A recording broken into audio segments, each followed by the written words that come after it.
This woman was raped by a delivery man, but after the rapist was imprisoned, she made a decision that no one could understand. She wrote to the rapist, asking to visit him in prison. However, the letter was rejected and returned. Seeing the unclaimed stamp on the letter, Miranda didn't give up. If the first letter wasn't received, she'd send a second one. If the second wasn't received, she would keep writing.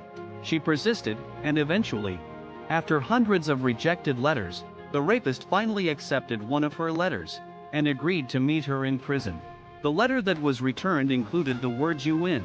It seemed that he was moved by her persistence. A year after the incident, Miranda finally met the man who violated her. She faced the man who had caused her so much pain. The man thought she had come to accuse him, so he couldn't look her in the eye and kept apologizing. But what he didn't expect was that Miranda wasn't there to scold him.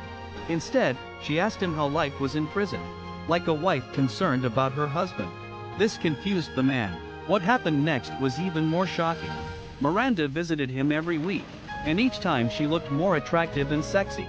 They began talking about daily life in the past, and their relationship grew more and more ambiguous. The man never imagined that the victim would fall in love with him.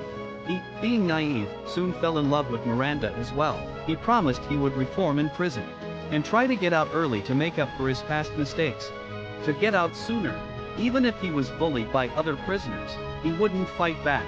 What he didn't know was, every time Miranda heard that he was being bullied in prison, she appeared worried.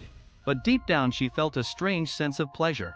One day, the man told Miranda that he had been granted parole and would soon be released from prison. Upon hearing this, Miranda was stunned.